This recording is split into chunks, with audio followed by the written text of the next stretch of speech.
Ladies and gentlemen, welcome to the WODcast podcast. I'm Eddie Ift. I'm your host. Each and every week, I bring you this weird show. It's I'm not the person that should be talking about fitness, but for some reason, I nerd out on it. I love it. I think I'm fit. I'm not, but I think I am. I'm not one of these people that obsessively works out. I just talk about it constantly. And today, my guest, PJ Nestler, is are you the what would your title be over there at XPTfit?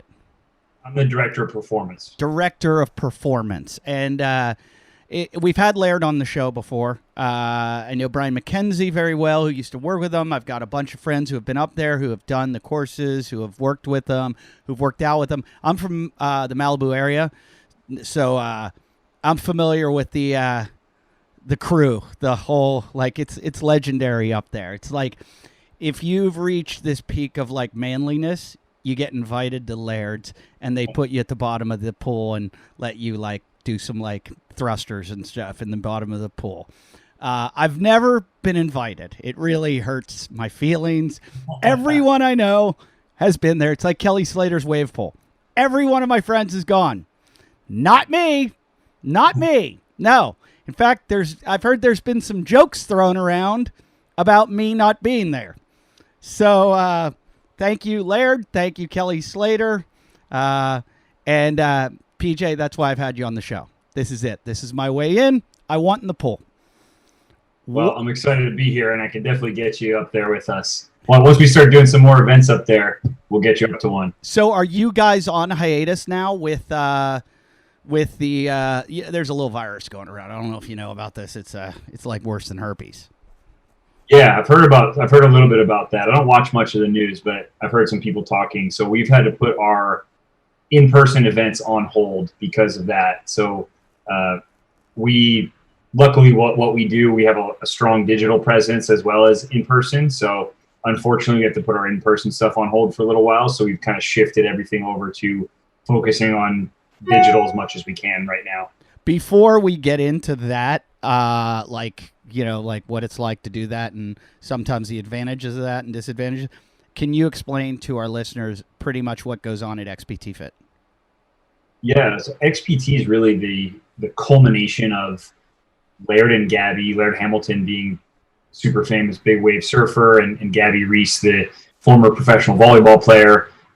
It's really the brainchild of kind of how they approach health, fitness, and performance. And it just evolved from them inviting people over to their backyard pool to do some pool training, to do some land-based training, to do some breath work, saunas, ice baths. And, fortunately, they have a ring of experts around them, the people that they bring, their network of friends feature people like Brian McKenzie and Kelly Starrett and Wim Hof and all of these different kind of domain experts. So the stuff they were doing just evolved into this system, the way that they look at health and performance. And they started teaching those things in retreat. We started running retreats to get people to come out and experience it. And, realizing that there's a small group of people in Malibu who come experience it are seeing such drastic effects in their lives and seeing it as such a powerful thing in their lives. So they decided to create a business out of it and start sharing it with other people. So that started off with those kind of pinnacle experiences that they call them, or that we call them at XPT, which is a 3-day retreat where you kind of get plugged into the lifestyle. And it features a lot of different variations of breath work, different types of training, gym training, sand training, endurance training, and then a whole bunch of different stuff we do in the pool with weights, kind of Laird created, and then exposure to saunas and ice baths, and then it's kind of featured in with mindset talks and nutrition and all the other things that make up a holistic performance lifestyle. And where did you come into this whole thing? How did this happen? So about 3 years ago, they were really looking to take I believe it had been about 1.5 to 2 years where they'd been doing these retreats, and they realized that in order to have a really big impact, they were going to have to start reaching more people than the 25 people who come to these retreats 5 times a year. So they wanted to take what was taught there and put it into more of a system and a curriculum that can be taught to people of all different levels. And really the primary goal was to teach it to coaches, trainers, doctors, and health health and fitness professionals so they could go share it with all the people they impact. So that's when they actually brought in some investors. The investors are the ones who hired me, and my job was to take all of this awesome stuff that was in their heads and that they were teaching at these retreats and turn it into a framework and a system that can be taught to coaches and trainers through different certifications and all education. So the way I see it, you guys were ahead of the game on like what CrossFit has tried to do. CrossFit in the last year or so, maybe a little longer, got on that bandwagon of like, hey, let's start training doctors so that they will teach, this like proactive kind of health measures of getting people eating right and, exercising and trying to get them before they end up in the hospital. Let's try to prevent them from coming to the hospital. And it's great to hear that you guys are on that same track and you were kind of ahead of the game on that. Yeah, I think it's awesome that we get so many medical professionals who come to our courses. I think that was something that was actually surprising for me, and I was actually nervous when doctors first came to these courses because I'm a performance coach. So I have a background in exercise science, but I'm not a medical professional. So when I started thinking about these deep physiological responses and all of the possible indications for people with chronic disease and all of that kind of stuff, I think I was certainly nervous about it when we had, the first doctor I think in our course has been a doctor in the Navy for 20 years.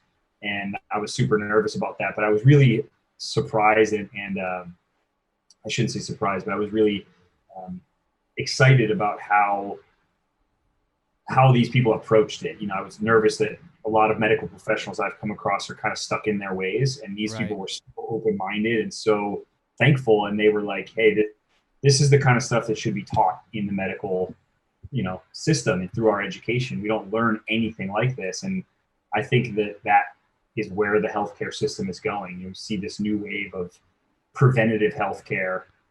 Let's hope. I'm an idiot, and I am a self-proclaimed idiot.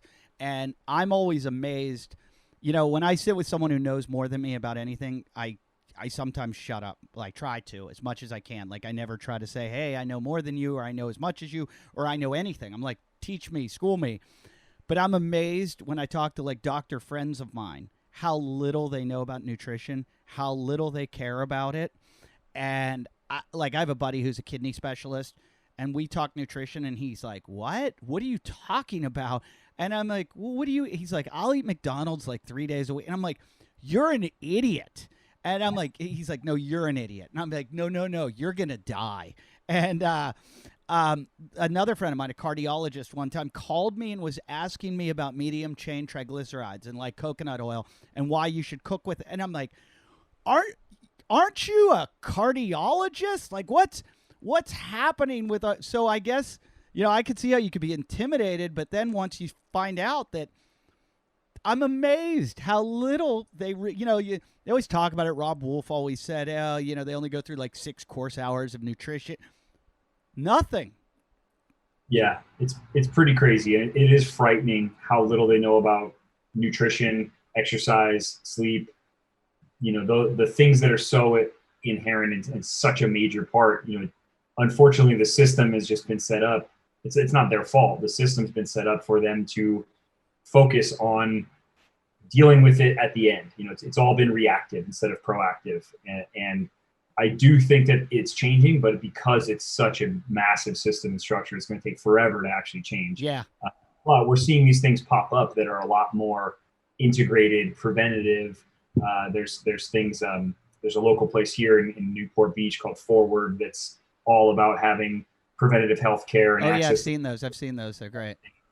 So, and I start to see a lot of people in the fitness industry where they're integrating those things into gyms, because I think, so many for so long, physical therapy and doctor and personal trainer, it was all these nutritionists. Everyone was vying for the same business. But if you Google functional medicine, and what a lot of these these forwards and places are kind of teaching the kind of holistic approach of let's start with what's going on and the stuff, what you're eating, how it could be created everything online will call them, like anything of any kind of science will call it pseudoscience and say it's quackery and it's crazy. And it's like, well, okay, let me just take my CrossFit gym and let's just look at the people that work out there and what they look like and what their experience is in life. And you mean to tell me that's pseudoscience, that these people were just genetically like this? Or are you, I don't get it. Because if you take me and my family, I'm the one person in my family that eats healthy. My like sister's brother, parent, I'm the one that eats well and exercises, and I'm the one that's disease free. So, yeah, maybe it's anecdotal. Maybe that's, there's no clinical evidence, and we're just talking about, this one. But it just seems to me that, like, to call it pseudoscience just because I've tried to read a lot about nutritional studies lately, and it's so hard to run any. It's so hard to do a study. And so they don't have studies to test things. And when they do, they base everything on this like tiny study that like 12 people were involved in, but 3 people jumped out in the middle of it. And I have a friend that does studies too. His name's Yoshi Obayashi. He's a comedian. He's the most offensive comedian I know. All he does is he makes, because no one will hire him because he's so offensive. He's hilarious. So he makes his living doing studies. And I don't want to ruin it for him, but they like him because he's Japanese. And so they'll get him in all these studies where they give him drugs and have him do, like one time for NASA, he laid in bed for a month. And they did a study on him to see what would happen, like the degradation or, like how much his muscles would atrophy. He's not even Japanese. He's Korean. But they like, so like these studies, I'm just convinced they're all bullshit. And everybody doing studies has no idea. People are like, what? I get $5,000. Yeah, I'm black. Yeah. I mean, this is just, I'm albino. And so you just don't know what's going on in any of the. So I'm just going to go with anecdotal evidence. And, and I look at people like, Laird and Gabby and people like that. Like you look at Laird's house and the guys working out there, something's working. There's freaks up there. Yeah. It looks like Aquaman is like training, like, hey, the Hall of Justice, we're all going over to do. It's weird. Yeah, I agree. And I don't think, research studies are important, but they're not the end all when it comes to how you live life. It's only one part of the triangle that we look at when we talk about taking an evidence-based approach. But I think people like to hang their hat on it, especially if it's something like nutrition that is so difficult, and that doesn't mean that there aren't really good studies in nutrition. I mean, generally speaking, we pretty much know the principles, right? We can argue about intermittent fasting and keto diets and carb cycling and all this stuff. But when it comes down to it, it's like, what's going to get you 90% of the way there in terms of general health and improving your longevity, your physical fitness, etc. We know that what that stuff is. But people like to argue about the esoteric stuff because it gives them the excuse of ignoring the other 90%. And, it's because I'm not, carb cycling, I can't lose weight. It's like, no, it's because you just eat a lot of shit all the time. Amounts of like the shake that you're taking before when you wake up in the morning, it's the McDonald's that you get 3 days a week and the drinks that you have on the weekend. So people like to ignore that stuff. And also the experts like to argue about it because it makes them look like experts. Yeah. They have the new thing or they can be controversial. And unfortunately, it allows everybody else to just be like, well, what the hell am I supposed to do? It creates so much confusion. So that's something we're trying to do at XPT is like, let's look at all the pieces. Let's look at the research. Let's look at the anecdotes because anecdotes are important. Like there's a lot of problems with them, but they still, if 1,000 people tell me that they ate this thing and they got this result, I can't just ignore that completely. I have to at least use that to look into it and remove some variables. And then the experts, the domain experts, which I would say someone like Laird or coaches or doctors or trainers or people who are working with real people and the results that they're seeing based on what they're using, because those are different anecdotes. And, all of the anecdotes on that side of the pyramid are going to be are going to be steeped in some bias. So you have to watch out for that. But that doesn't mean you just ignore it all and you go, everything has to be a peer-reviewed. If you wait for 20 peer-reviewed studies before you make a decision, you'll be 10 years behind the people who've been doing this stuff, 10 to 20 years behind the people. That's a really good point, because I'm dealing with someone close to me that has cancer, and there is all this, the hospitals, AMA, blah, blah, blah. They all want to go with this conventional approach of what works, what's evidence-based, and then, like you said, but the people that are progressive, the people that are trying the new stuff and the clinical studies and are way ahead, those studies aren't going to be done in time for you. And it's weird, like the people that are willing to go out there, sure, you're taking a chance and you're going against the evidence, but you might be on the, it's like almost like you're flipping a coin, and you might be on the good side of that. You might be the one that's hitting the thing before they've figured it out. And I don't know. I feel like if you are around enough people that it's succeeding, that's what happened to me with CrossFit, is that everybody was using the internet to deduce what worked, what didn't work. And I loved the whole paleo lifestyle. Like, I don't know if you've ever read John Durant's book, which is the Paleo Manifesto.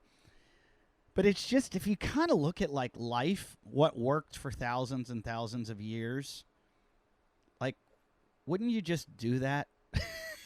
like it just seems natural. Whenever something seems natural, seems like we're supposed to. When it seems unnatural, maybe we shouldn't be doing that unnatural shit. And and it just seems like that with everything. I think that's the problem with that, is that there's also that's what's called the naturalistic fallacy, that we assume that because something is natural, that it's therefore better for us than something manufactured, or, people do this in nutrition all the time. We make these assumptions that because something was manufactured in a lab versus grown in the ground, that the one is therefore better. I think as a general rule, you're probably better off using that approach. If you don't know the answer, I would say 8 out of 10 times, you're probably better off going with the more natural approach. Whether or not that's going to be the most optimal for your performance or something, that can be argued. But when it comes to general health, you'll probably miss more of the crap if you just go with that natural approach and not deal with the other one. But again, that's why people can argue things, because there's always it depends, and there's always the biases that can come into that. So I think it creates a lot of confusion where there doesn't need to be confusion. And I do think that I think the other side of nutrition too is it's so individual based on so many different variables that everybody can have evidence, because everybody's getting results. I mean, you mentioned somebody dealing with cancer. I mean, there are thousands and thousands of people who've been diagnosed with terminal cancer. So you are going to die. And then through meditation and mindset and deep spiritual meditation, have not died. Yeah, and if you tell that to an oncologist, they will tell you that you're the devil and that you're going to kill whoever. And it's funny, like you guys talked about, or you were talking about how up at Laird's you have all these like experts that come in and have created this world of, and I've almost done that myself, where I've built these people around me that are my go-tos, that I call on the phone or I text for whatever. They're my resources. And I was talking to Ryan Flaherty from Nike, the head of performance training at Nike, and Nike's done that. Like, they've created this council of experts in meditation, in sleep, in nutrition, and for all their athletes. And Nike's got big money.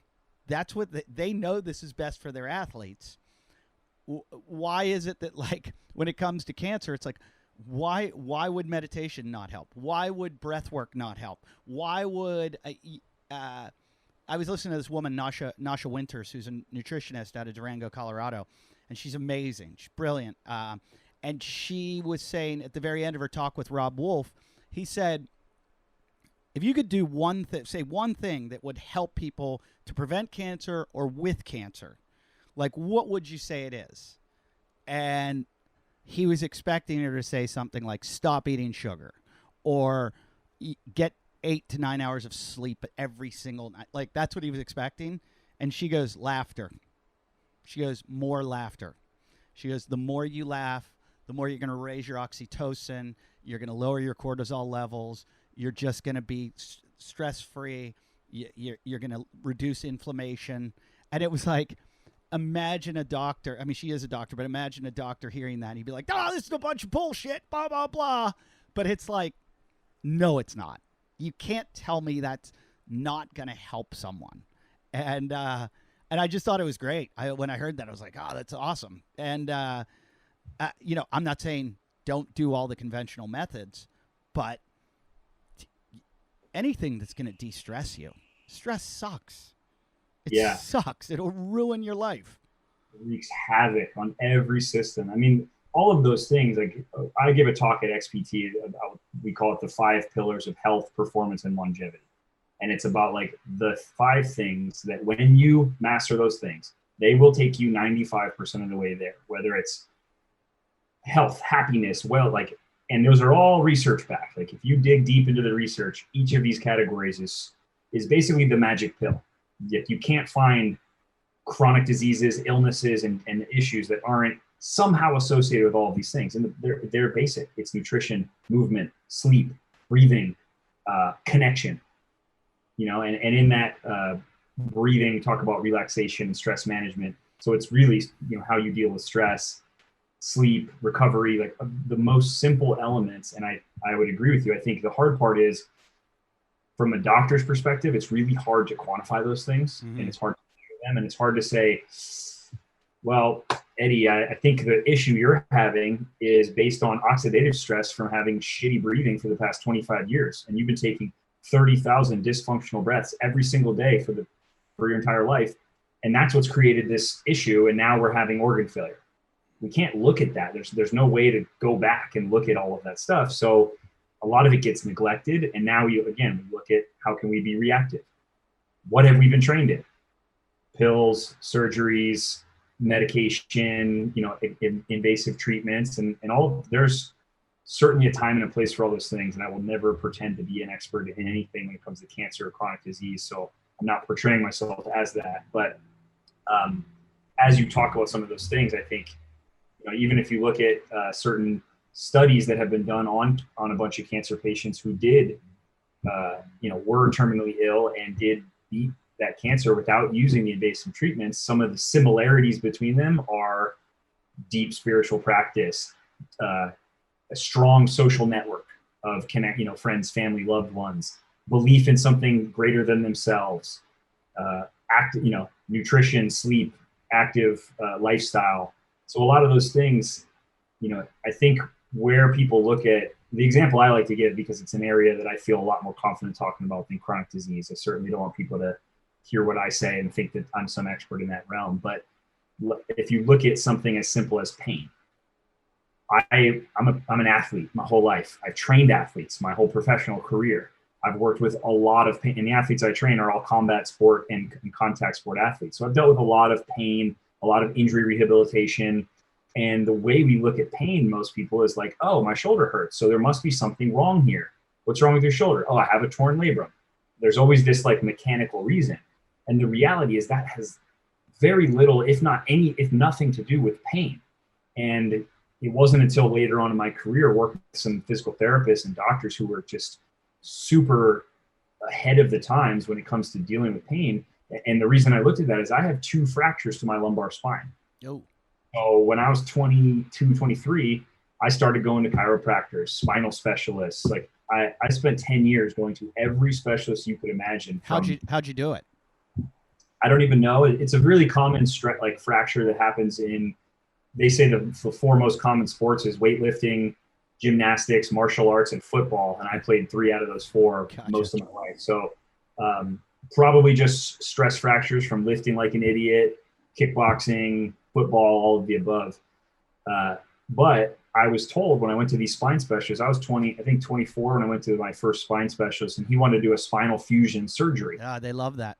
Yeah, and I was like, at 24 years old, you're going to fuse my spine? Luckily, somebody told me, absolutely not, don't do that. Fast forward a few years later, when I ended up going through rehab, all this stuff.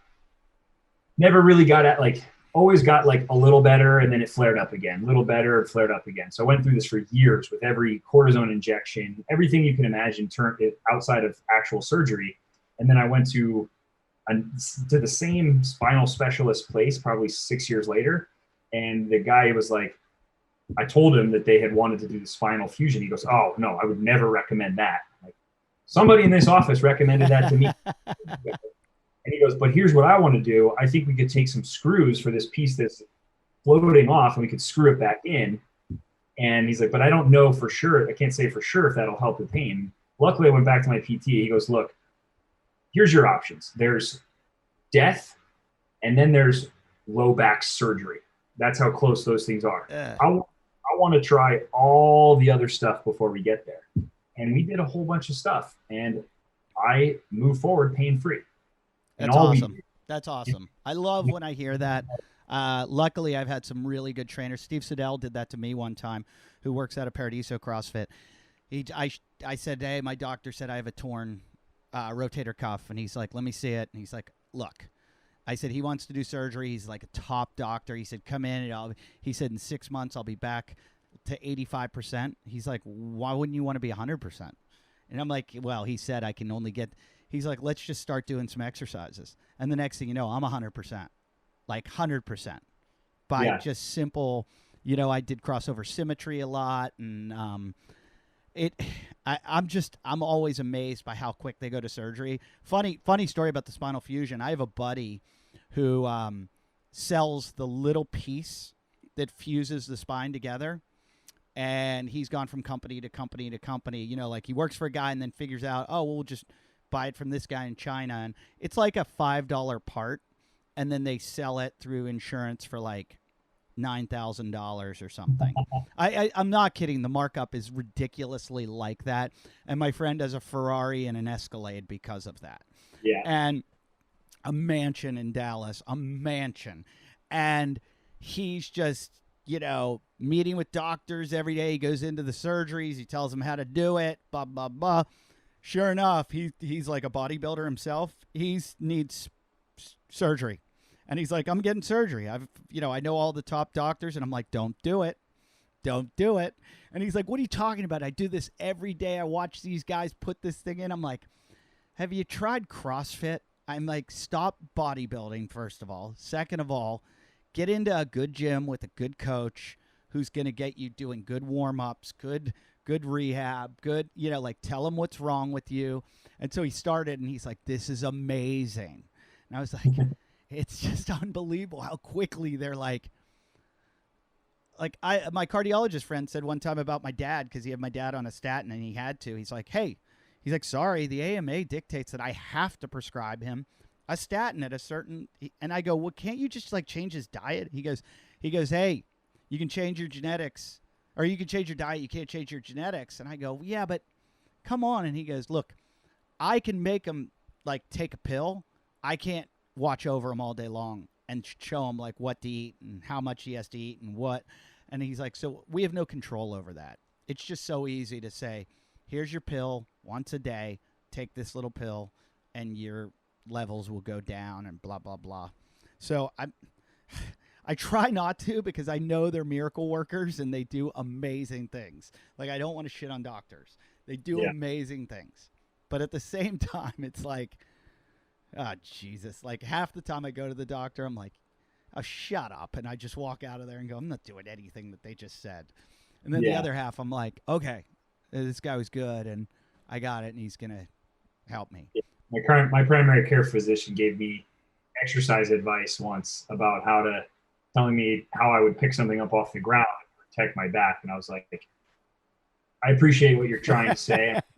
Probably works for the elderly people that you work with, but that's actually the complete opposite of how I train athletes to pick up a heavy weight off the ground in terms of spinal stability and where we want. You're basically telling me to keep my head looking up at the ceiling anytime I pick something up. And I was like, I'm not going to be here saying actually you're wrong, but I understand what your specialty is, and it's certainly not exercise. That is my specialty. But it just highlights the lack of training that they have. And, again, it's not their fault for it. And, and the other side of it is people don't care. unfortunately, 9 out of 10 people who come in, even if the doctors were saying, okay, we're going to do diet and exercise, like, whoa, what about the pill? Why can't I just take it? One of the most amazing studies to me was about people who were seeing their cardiologist or doctor for significant issues. And they were told that if they don't change this behavior, whatever the behavior was, most of it, I think, was smoking, drinking, if they don't make these behavior changes, they will die. Like, your life is going to end abruptly if you don't make these behavior changes. And only, I believe, 2 out of 9 actually made the change. Yeah. So they use that a lot as evidence of, like, the facts don't change people's minds, and in terms of changing behavior, you can't just give people the facts and change their behavior, because people, even when they're told you personally will die if you don't do this, most people still don't even do it. So I mean, it's what's going in our politics and everything. My dad's best man in his wedding was a cardiothoracic surgeon. Smoked his whole life. Yeah. And I just never, I mean, we used to joke with him. We were like, Dr. Liebler, what are you doing? And he's like, yeah, I know. And we're like, but wait, you cut people open every day that smoke and see this. And like, are you on a suicide mission? And the people just don't. You're right. I think that's funny, that stat of how many people you can tell. I've never heard that, but that is just, it's what's going on with our politics too, where you can show somebody facts and they just will go, nope, I don't believe you. I want to believe whatever my narrative is that I've chosen to go along with. I'm starting to give up on society. I'm like, no, I am. I'm starting to go, you know what? We're just overpopulated. We 7 billion people, bring on the plague. Like, it just got too big. We can't fit. I was surfing today in Malibu, and I watched, no lie, I don't know if you surf at all. I do. I watched at first point 10 people on the same wave. 10 people. I counted. I was like 1, 2, 3, 4, 5, 6, 7, 8, 9, 10. There are 10 people on that wave. Like, that's there's too many people in the world. There should be one person on the way. We've gone too far. I'm joking. I'm saying this, but the virus hasn't killed enough. Like, I'm joking. Somehow we need to. I just had this talk with a friend though yesterday. Somehow we need to educate people. Stop fucking. Like, we need to stop having. We're like multiplying exponentially, and it's like, stop. And America's bad, but China, India, you guys gotta stop. You gotta stop. We cannot sustain this many people, and we need to educate people. Like, please, just start educating everyone, because we're idiots. Perfect. There was something I wanted to tell you about. I was in a CrossFit gym in Australia once, and like I said, I'm an idiot. I'm sitting there having a conversation with some guy about food and about inflammation and omega-3s, omega-6s, something that I'm one of those guys, I hear something and then I just recapitulate. Yeah, like I regurgitate it out, and I'm probably off with it. And this guy goes to me, "Are you a doctor?" And I go, "Doctor?"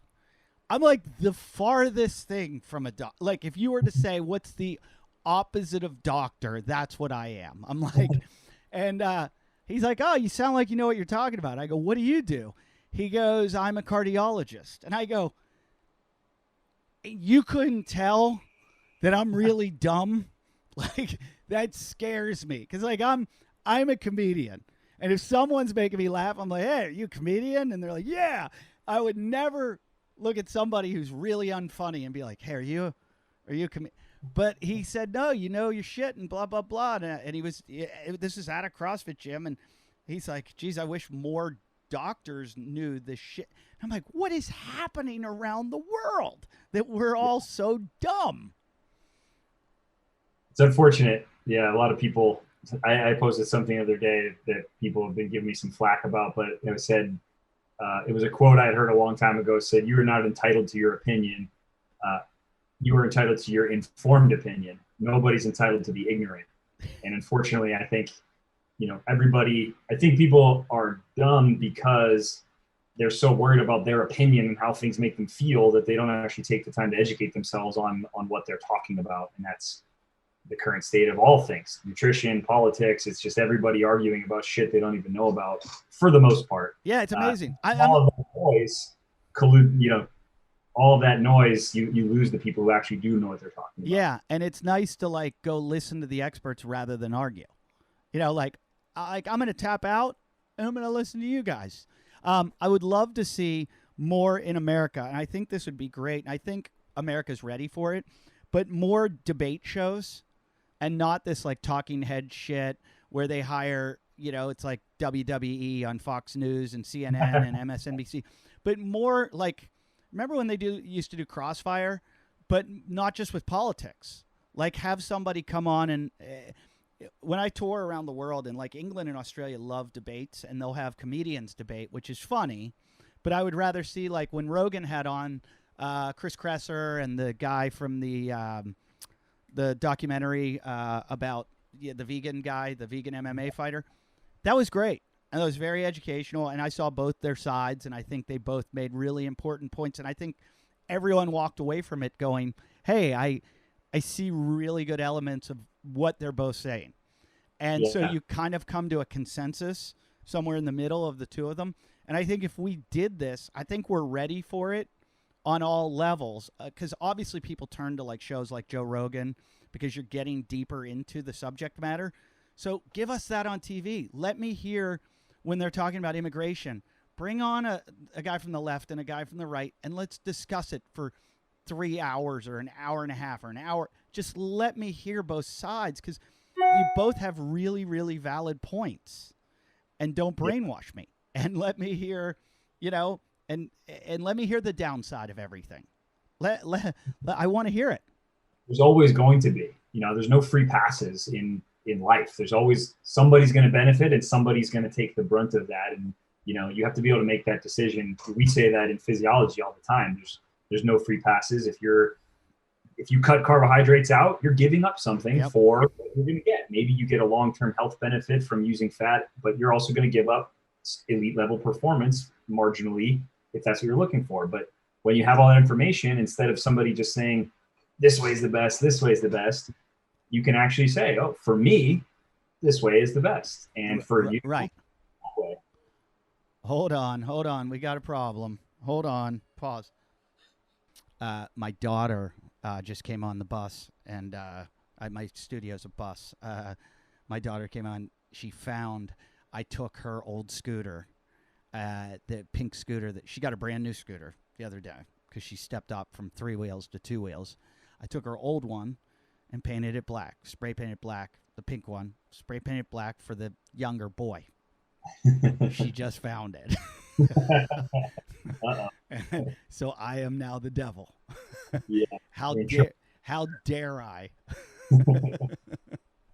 I wanted to ask you, like, you guys are at the forefront of the breathing stuff, and it's funny, you know, I've always found like Brian McKenzie to always be ahead of the game. He's almost like too far ahead. He's always like forward thinking, and then everybody catches up a few years later. And Brian first introduced me to Wim Hof over at my friend Bobby and Mariel's house. He was like, they were like, get over here right now. We went over and the whole Wim Hof thing. And then Brian and I started talking. I had him on the show talking about his stuff, and he had me using an apnea trainer and really, really getting into breathing. And I can say breathing really helped me with anxiety. Zero anxiety now. My surfing helped immeasurably with like my calmness, it helped my stand-up comedy. Like I just, my heart rate does not elevate before even like really important shows. I can almost like manage my heart rate and bring myself down. Just so much stuff. Originally, the first person they ever taught me was Mark Devine with box breathing, but you guys are really, really into it. That guy that I wish I could remember his name, the guy that just wrote the book on breathing. Have you seen this? James. What's his name? The guy that was on Rogan recently. James Nestler. Yeah. Did have you gotten any into his like holotropic breathing or whatever that is? I've done some of that. Is it as freaky as they say? I could see how it could be. I haven't gone to like the full hour-long, super deep sessions, but I've done smaller versions of it, and I've had some personal kind of crazy experiences, and I've also had some other people who were with me have some real crazy experiences. My wife had it. My wife went to like a mindfulness place here in Malibu that her friends run. And she's like, yeah, we were like deep breathing for an hour. The next thing I know, I'm bawling my eyes out. Yeah. and she's like, and I forget the girl that went with her, her friend was like having these crazy, crazy hallucinations and was like screaming. I'm like, this can't be happening. And she's like, I dare you to do it. Yeah, it's pretty intense. I mean, there's some deep stuff that can happen there.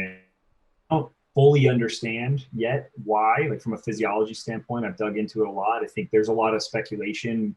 We definitely understand some of it, but not fully why certain breathing patterns have stronger emotional responses in some people. But I mean, I've seen people we had a guy who got into a deep hypnotic state once at a breathing session I had gone to. And this wasn't an intense hour-long session. This was probably a 4-minute breathing thing. Not even designed to take people that deep, but because this guy kind of came in with some different issues and anxieties that he was harboring, he went into this deep hypnotic state, and we couldn't get him out of it. Wow. And he was just doing this breathing pattern. Everybody else had moved on, and I was trying to wake him up. We were slapping him in the face. We were dumping ice on him. Wow. Like, could not forget him out of this state for 6 minutes. He was just doing this breathing. And then finally at some point he was triggered because the rest of the group was still being led through a breathing, and he was triggered into a breath hold with the rest of the group. And then we couldn't get him to take a breath. So that's when I started getting worried because he was turning purple. Oh my God. He had been breathing fast for a long time. So your ability to hold your breath, as you know, if you've done the Wim Hof, your ability to hold your breath is significantly improved because we kind of altered your physiology. So he was doing this long breath hold, and we were yelling this stuff to him. He wouldn't do anything. And then I whispered in his ear, breathe. And when I whispered to him, he immediately started breathing. And then what I found was he was reacting only to my commands when I came close and told him something. So he was looking at me and he was doing what I told him to do, but completely still. So it was like hypnotic. Yeah, he was completely hypnotized, and he didn't know any of that happened. Afterwards, he was like, I don't know why everybody's freaking out. I think, I was just really deep into meditation and just really enjoying it. And I was like, dude, we were literally slapping you in the face and we dumped ice all over your face. And that's you didn't crazy. I saw Kelly Slater when he did Wim Hof passed out. When he got up to do like, when you're sitting down and then Wim says, get up and like shake it out and do whatever. Kelly stood up and just went face first to the ground. And, I've seen that reaction.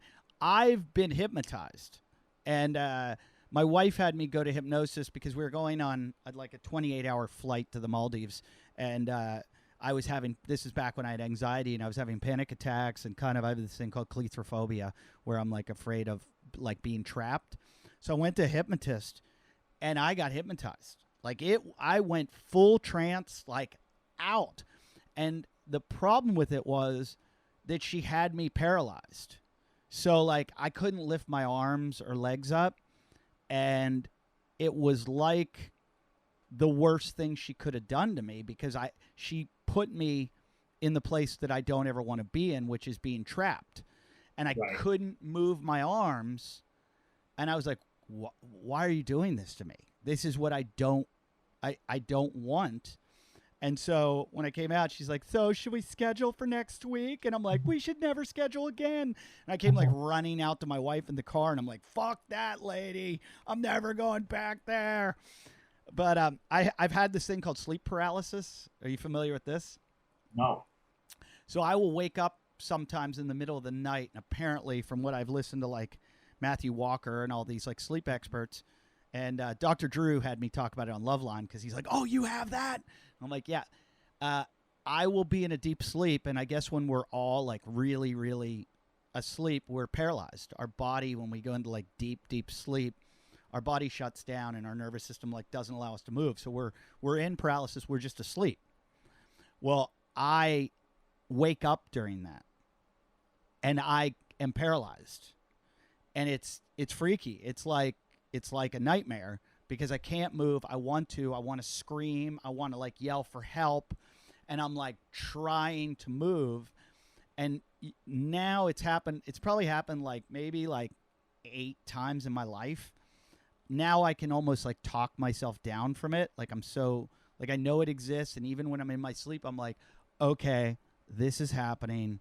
Just let yourself go back to sleep or relax, and you'll be able to move. And it's like I bring myself out of it. But when I almost panic in my sleep, it's like, I can't.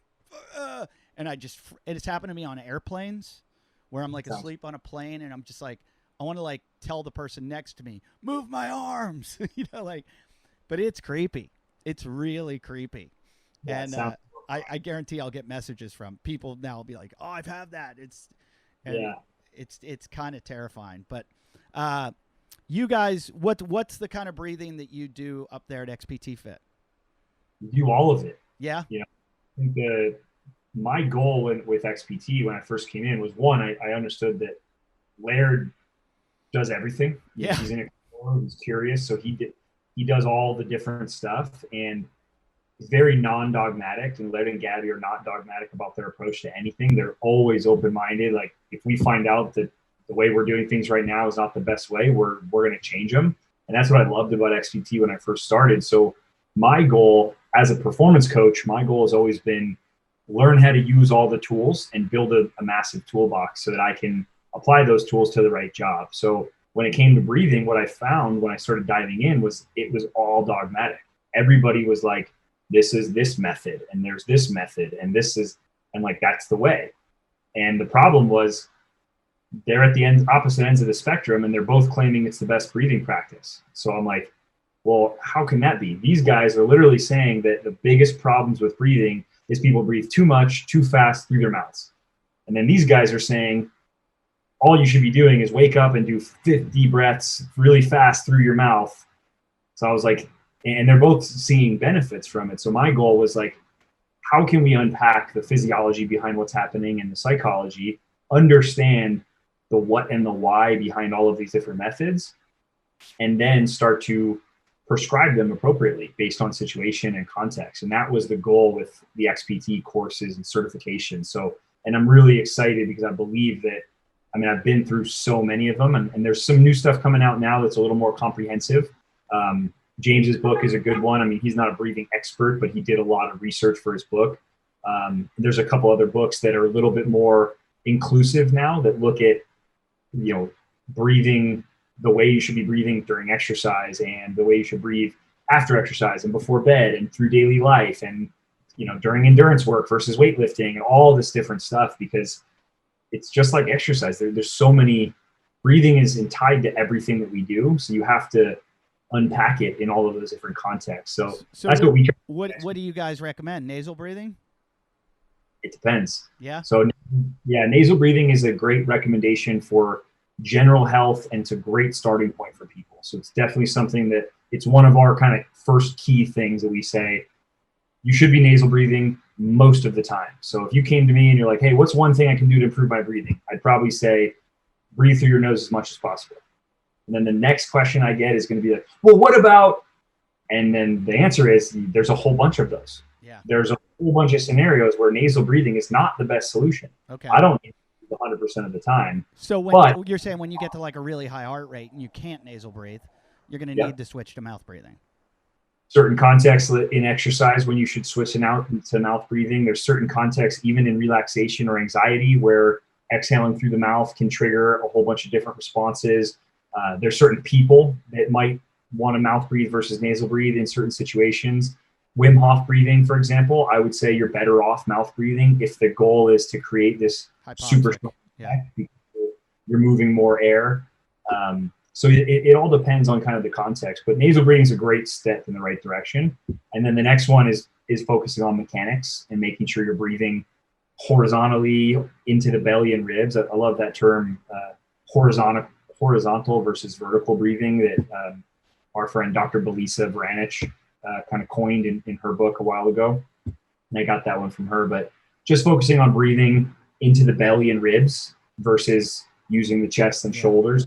another huge thing. And again, that's something you should do 99% of the time, but there's other contexts specifically around exercise that you'll have to change those mechanics because they'll be more appropriate. Something else will be more appropriate. And then the other big thing we talk about is slowing it down. If you're talking about the 3 big things you should do when it comes to just breathing to improve your health, your mental well-being, your overall longevity, start with those, and those will be the foundation. And then you can start asking the question about like, okay, but what about when I'm riding a bike? What about during jujitsu? What about when I'm having an anxiety attack? When you start talking about all those, then you can break those down. So it's kind of like basic movement principles. You should be able to squat and hinge and move your arms overhead and get into a split stance. Like there's these basic fundamental movement patterns you should be able to do. And then you can manipulate those and you can change them and you can load them differently and you can do all the other stuff, but you've got to have the foundation first.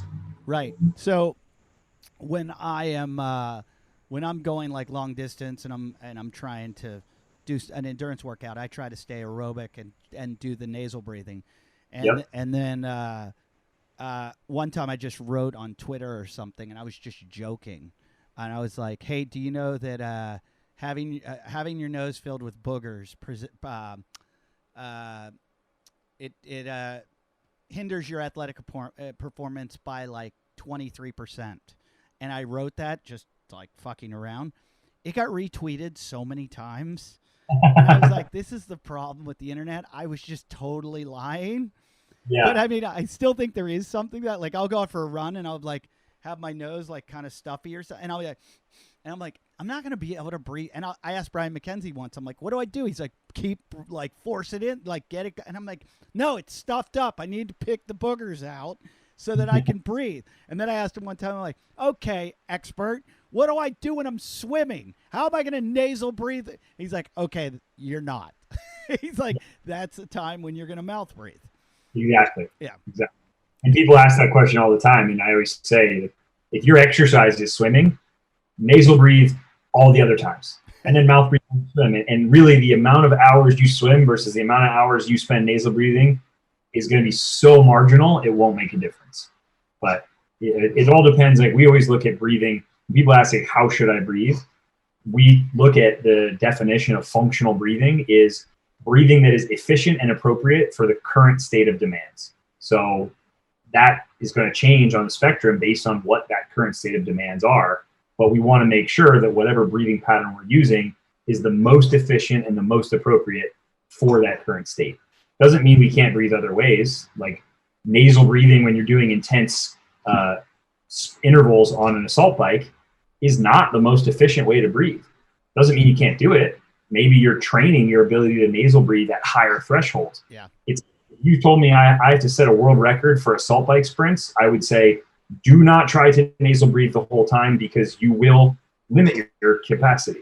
But if you were like, hey, I'm just going to train and I want to push my nasal breathing, then I'd say go for it. It's not the most efficient, but it's like running with a weight vest. It's funny. I wear a heart rate monitor all the time, and I've almost gotten to the point where I know when to switch. Like I'll go, I'll bet I'm at about 150 right now. 150. Like if I'm nasal breathing at like 160, I can still do it, but it's just not as comfortable. Like 160, I'm like, I'm like, I should switch over. It's time. If I'm going to push it and I want to push it now, it's time to switch. It's like switching gears. It's like I'm going to another gear. It's time to, bring the nitrous in. Like I'm not going to get through this with a nasal, it's nasal breath. And then you can switch into in the nose and out the mouth. And yeah. It's just, yeah. And it's funny. It's funny. And I don't know, because I don't know this. I'm kind of asking you and telling you. I'm basically telling you how I did it, and you might go, "Oh, this is why." I'm feeling really good with like when I've just done a WOD or something, or I've done a round of something, and I get a rest time, or if I do like 5 really big nasal breaths, like and just take it in, I'm like, wow, I just feel like I recovered so much better than I used to. Of like putting my hands on my knees, just like doing whatever I do. If I just stand there and just focus and concentrate and like methodically suck in oxygen through my nose, I'm good to go again. Like I get to I get another gear that I never had before. And that came from all this study of this stuff. And I'm like, well, you know, there's a method to this. I mean, there's a method to this madness that's working. For sure. It's funny. People always ask, we always see comments like, "You're really going to pay somebody to teach you how to breathe? Yeah. Haven't you been doing that your whole life?" It's always funny, like when you see stuff like that. But the reality is that it can be really simple, but it also can be really complex. And when it gets complex is when you're talking about performance. And, you know, now we're looking at what's the most optimal way to recover. And that's one of my favorite patterns that you just mentioned. Like, take a few big in the nose and out the mouth. How did you get, like, I know you were trainer first and you worked with a lot of athletes, you say like MMA guys. Where were you down in Newport? Is that like home and everything? Yeah, I live in Costa Mesa, but I was in Orange County. I used to train at a few facilities in Irvine and then in Costa Mesa, sports performance facilities. So I trained all different athletes, but later on in my career, when I started getting more into management and kind of minimizing my training hours, I focused primarily on NFL, NHL, and MMA and jiu-jitsu fighters, because those are like the three sports I really liked working with the most. And there are a lot of guys like that down there? Yeah, tons in this area. So how'd you meet Kenny Kane? I met Kenny through XPT. Okay. So well, actually, no, I take that back. I believe I first met Kenny through Brian McKenzie. Okay. I knew Brian McKenzie through Andy Galpin, because Andy Galpin and I became friends through the MMA world. We were doing testing on some of the UFC fighters that I was training, or that I ended up training. So that's how we met, and we spoke at a conference together on combat sports. So that's how me and Andy originally met. That's how I got introduced to Brian McKenzie. And then I had just gotten into breathing stuff as well. So I had a coach, another friend, colleague, who was really into breath work and different breathing practices. And she was teaching me a bunch of stuff that I could use with my fighters and different recovery breathing techniques. But I only cared about a little bit of it because she was also kind of a yogi, and I she was a scientist as well, but anything that didn't seem scientific and performance driven, I was like, I don't need that yogi hippie crap. Yeah. Which is funny because then I went back and spent 5 years later, spent a ton of time learning it all and realized how powerful it was. That's how I got connected through all them. And I met Kenny. I think I went to one of Brian's Art of Breath courses. I think one of the first ones he did, which was at Kenny's gym. So that's where I first met Kenny. You know not to trust anything Kenny says. Nothing. Yeah, for sure. He's a total fraud. Yeah, I was 50-50 on meeting you because it was recommended. Yeah. Yeah, Kenny, he's a scam artist, the guy. It's funny how much Kenny knows. Kenny, when you first meet him, you're like, yeah, this guy's not too smart. Then you start talking to him. If you get into it with him, you're like, wow, I would have never thought. When I first met him, because he was a comedian, and he was working with me in Indianapolis, and he's like, yeah, I do this fitness shit. And I was like, yeah, me too. And he started like talking. He's like, I do CrossFit. And I'm like, so do I. And then I'm like, this guy can't be too good. And then I was like, oh, he's really good. And then we started talking about it, and I just assumed nobody in comedy knew what I knew. And then I'm like, oh, I'm an idiot. This guy knows way more than me. Yeah, he's very sharp. He is really sharp. And he hides it well with his dancing and his. Have you ever seen him dance? Yeah, I've seen him dance. Yep. I went to a wedding with him, and he embarrassed everybody on the dance floor because he went out there. And I'm like, come on, Kenny, give everybody else a chance. He's out there. Which wedding was that? Was that Matty Aporto's? No, this was Mark Roberts, who's another guy at XPT. He did it. He did it at Matty Aporto's wedding. He does it everywhere. He's one of that weirdo, the guy that likes to dance. Yeah. We'd go out after shows, and he'd want to go somewhere that he could like show off. I'm like, you just showed off on stage. You did comedy. Why are we taking these girls? It's back in the day. I'm like, why are we taking girls to a dance club? And he was like, I got to do my thing. And I'm like, oh, God, I got to go watch you like Yeah, break dance on the floor. he's awesome. Well, One of my favorite things is voicemails from Kenny Kane. Like if he calls you and you miss the call, he'll just ramble on like a minute, 2 minutes. Very minimal actually information, but it's so entertaining that like I look forward. Sometimes I might just ignore his call because I know the voicemail is going to be awesome.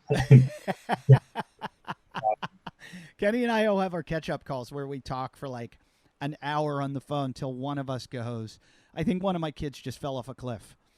And it's like that, being I don't know if you have kids or anything, but like when you're a parent, I used to get mad when my friends are like, my kid, I got to go. And I'm like, let your kid, what?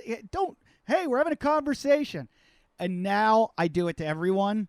And most parents are totally understanding. People that don't have kids don't get it, but they're like, because you're literally talking to someone, you'll see your kid like on the roof of your house. And they're like, how did they get, I got to go. And you just hang up on people. Yeah. In fact, I see something right now. I see something swinging that shouldn't swing. And I'm like, okay, why is that swinging? I'm like, what happened? Well, I think what you guys do up there is awesome. And, I someday hope to get the invite to come up there. Yeah. I pass by the house all the time when I go up to Hunter McIntyre's. And I look over the fence, and I'm like, there they are, all the Malibu elite athletes without this one. And Kenny sees you and just pretends it doesn't see the fence. It's not a joke. It's not a joke. But I love the story about, I don't know if you know Hunter McIntyre. I know the name, but I don't know it. He's an OCR racer, and he lives up at the top of Latigo. And he lives like in this compound, and it's like the most fire-prone area in the world. And when the fire came to Malibu like a year and a half ago, he like took off. He was like, I'm out of here. And he went down the hill, and he ran into Laird, and Laird's like, what are you doing? And he's like, I'm getting out of here. And Laird's like, you get in the truck, get up the hill, be a man, fight this fire. And I was like, what? He's like, yeah, Laird made me go back up. Awesome. He's like, he made me fight the fire.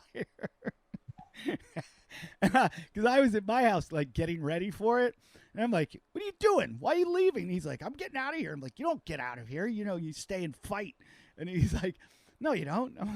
And then Laird was like, get up there, you pussy. That's awesome. That was a crazy year for Laird. I think Laird was in the paper, and in like a 6-month span, he was in Hawaii during the floods, and he was rescuing people off the roofs of their homes in a boat where the floods were. And then 6 months later, he was driving his Hummer around Malibu and rescuing people who were stuck in their houses in the fires. Like, if there's a person you want to have around when there's a natural disaster, it's definitely Laird Hamilton. I have that feeling within me. I just don't have the success rate that Laird has. Like when I saw a kiteboarder yesterday. I was surfing. I saw a kiteboarder like lose his kite, and then he was kind of gone, and the lifeguards went to look for him. And inside of me, I was like, I need to go save this man. But then I'm like, they're gonna end up saving me. I shouldn't go. Yeah. But I do. I always get into it.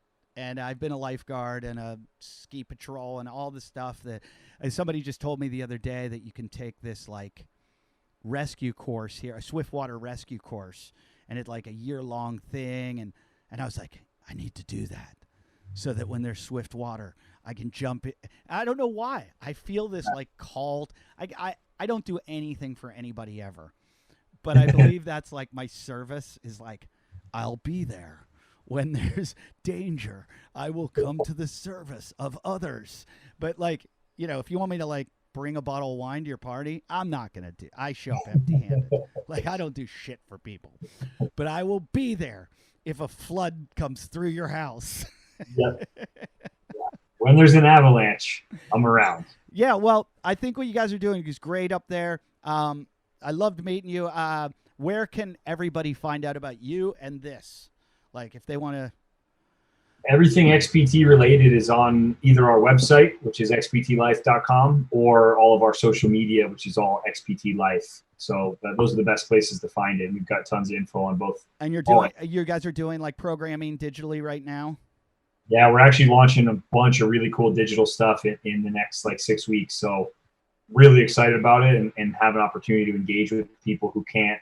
The unfortunate part about our live events is we run a few of them a year, and they're in Kauai or Malibu, and not everybody can take a week off to come out and spend that time with us. So we're really excited about being able to engage with people digitally, and especially at a time that I think people need it. Yeah. I think all the information and services that we provide is really needed. So I'm excited to get that stuff out there. Yeah, more than ever now, people need exercise. They need, to learn about their immune systems and how nutrition and breathing and everything can help that. I can't get behind that more.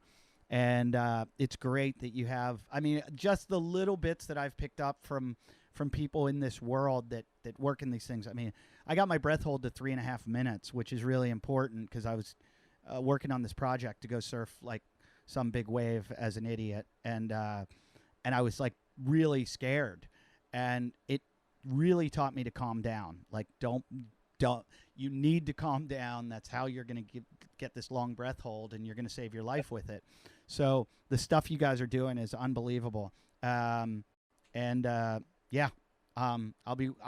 just be waiting, you guys. I'm over here, a couple canyons over, just put the bat light, the Aquaman light up in the sky, and I'll come over and do some squat clean thrusters in the pool with you.